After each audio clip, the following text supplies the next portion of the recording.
नमस्कार, मैं हूं प्रभाकर मणि तिवारी। आप देख रहे हैं मेरा ये खास कार्यक्रम पॉलिटिक्स विद प्रभाकर। आज एक बार फिर चर्चा कोलकाता की भवानीपुर विधानसभा सीट पर होने वाले उपचुनाव की। हालांकि इस पर अभी अनिश्चितता के बादल मंडरा रहे हैं। आप जानते हैं, एक जनहित याचिका दायर की गई थी कलकत्ता हाईकोर्ट में, उस पर सुनवाई हुई है और खंडपीठ ने अपना फैसला सुरक्षित रखा है। बहरहाल इस मुद्दे पर आज एक अन्य पहलू की चर्चा करूंगा। किस उम्मीदवार के पास कितनी संपत्ति है, कितना पैसा है। आगे बढ़ने से पहले आपको बता दूं कि हर शुक्रवार को आप मेरे चैनल पर यात्रा के वीडियो, ट्रैवल वीडियो देख सकते हैं। फिलहाल राजस्थान सीरीज चल रही है जिसमें जयपुर और जोधपुर के वीडियोस मैं डाल चुका हूं। कल जोधपुर का वीडियो डाला था, आगे जैसलमेर और बाकी जगहों पर वीडियो आएंगे। तो मुझे उम्मीद है कि आप देखेंगे, समर्थन करेंगे और जचे तो इस चैनल को सब्सक्राइब करें, मित्रों और परिजनों के साथ शेयर करें। आगे और भी बनारस, विंध्याचल, हरिद्वार और अलग अलग जगहों के वीडियोज आपको देखने को मिलेंगे। तो आइए देखते हैं, आज एक नए पहलू की चर्चा करते हैं। देखिए पूरी रिपोर्ट। चलिए आगे बढ़ते हैं।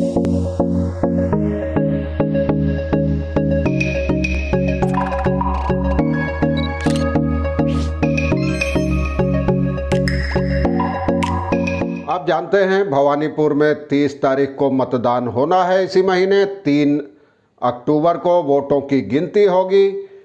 यहाँ वैसे तो करीब 12 उम्मीदवार मैदान में हैं, जिनमें 5 महिलाएं हैं। लेकिन यहाँ मुकाबला पश्चिम बंगाल के मुख्यमंत्री, तृणमूल कांग्रेस अध्यक्ष ममता बनर्जी और बीजेपी की प्रियंका टिबड़ेवाल के बीच ही माना जा रहा है। हालांकि राजनीतिक पंडितों का कहना है कि यह मुकाबला बराबरी का नहीं है और ममता बनर्जी यहां आसानी से जीत जाएंगे। फिर भी चुनाव में कुछ कहना मुश्किल है। नंदीग्राम के समय भी ममता के जीत के कयास लगाए जा रहे थे, दावे किए जा रहे थे, लेकिन आखिर में 1956 वोटों से हार गई थी शुभेंदु अधिकारी के हाथों, जो शुभेंदु कुछ महीनों पहले तक ममता का दाहिना हाथ रहे थे। इसलिए राजनीति में और चुनाव में पक्के तौर पर कोई भविष्यवाणी करना मुश्किल होता है। फिर भी चूँकि भवानीपुर ममता का इलाका है, उसी इलाके में वो रहती भी हैं। इसके अलावा 2 बार चुनाव जीत चुकी हैं और अभी हाल में जो चुनाव हुए अप्रैल मई में, उसमें भी उनके करीबी शोभन देव चट्टोपाध्याय ने यह सीट जीती थी। उसके बाद उन्होंने इस्तीफा दे दिया, ममता के लिए सीट खाली कर दी थी। और आपको पता है, ममता ने 5 मई को शपथ ली थी और नियमों के मुताबिक 6 महीने के भीतर यानी 5 नवंबर तक उनके लिए विधानसभा का सदस्य बनना जरूरी है। ऐसा नहीं हुआ तो उनको अपनी कुर्सी छोड़नी पड़ेगी, मुख्यमंत्री के पद से इस्तीफा देना पड़ेगा। बहरहाल ये तो बाद की बात है, चुनाव और उसके नतीजों पर निर्भर है। लेकिन जो मुकाबला हो रहा है, ये मुकाबले में राजनीतिक तौर पर ममता का पलड़ा भारी नज़र आ रहा हो। अगर संपत्ति के लिहाज से देखें तो सबसे धनी उम्मीदवार है बीजेपी की प्रियंका टिबड़ेवाल। प्रियंका टिबड़ेवाल के पास करीब 3 करोड़ की संपत्ति है और निजी संपत्ति के मामले में सबसे धनी वही हैं जो हलफनामे में उन्होंने जिक्र किया है। दूसरी ओर ममता बनर्जी 6ठे नंबर पर हैं संपत्ति के लिहाज से। बीते विधानसभा चुनाव में जो हलफनामा उन्होंने दायर किया था, उससे उनकी संपत्ति करीब 1 लाख रुपए और कम हो गई है। एक रिपोर्ट बनाई है, जैसा कि आप जानते हैं, हर चुनाव में बनाता है वेस्ट बंगाल इलेक्शन वॉच और एसोसिएशन ऑफ डेमोक्रेटिक रिफॉर्म्स यानी ADR।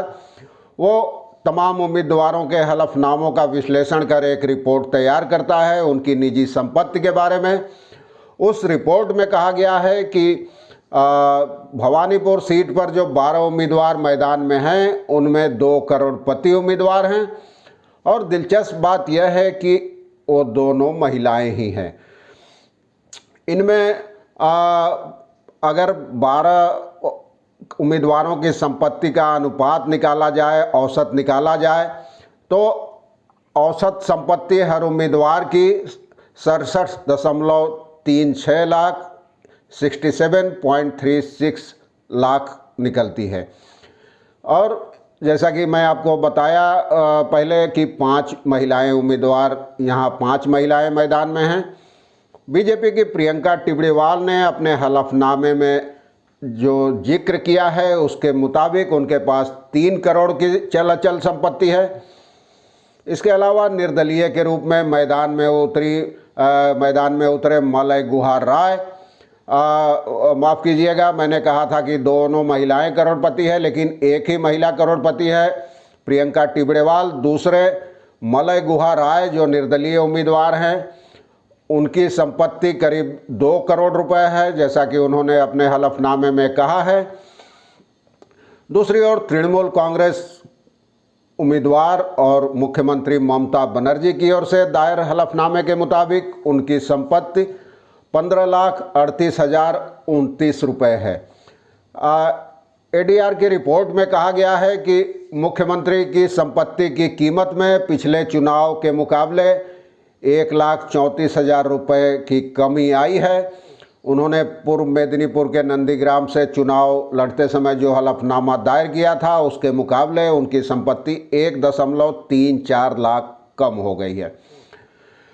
इस रिपोर्ट में कहा गया है कि 5 निर्दलीय जो मैदान में हैं उनमें 2 उम्मीदवार सबसे गरीब हैं और उनके पास 10-10 हज़ार रुपये की ही संपत्ति है।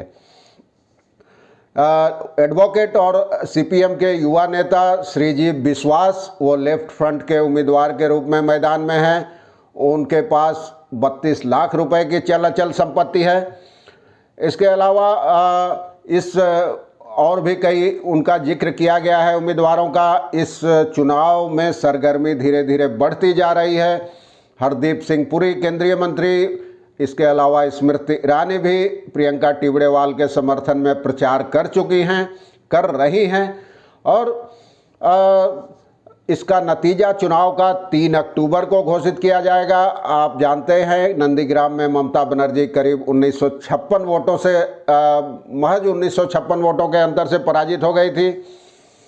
हालांकि उनकी पार्टी को 213 सीटें मिली थी और बीजेपी को पछाड़ते हुए वो तीसरी बार सत्ता में लौटी थी।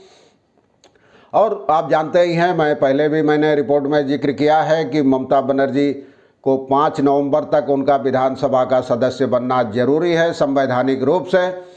और प्रियंका टिबड़ीवाल के बारे में आपको बता दूं, बीते चुनाव में अप्रैल मई में जो चुनाव हुए उसमें कोलकाता की 39 सीट से वो मैदान में थी, जहां तृणमूल कांग्रेस के स्वर्ण कमल शाह ने उनको 58,000 से ज़्यादा वोटों के अंतर से पराजित कर दिया था।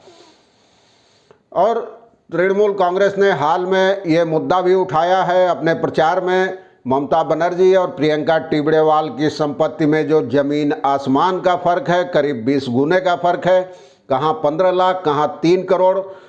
तो इसका बीजेपी ने जवाब भी दिया है।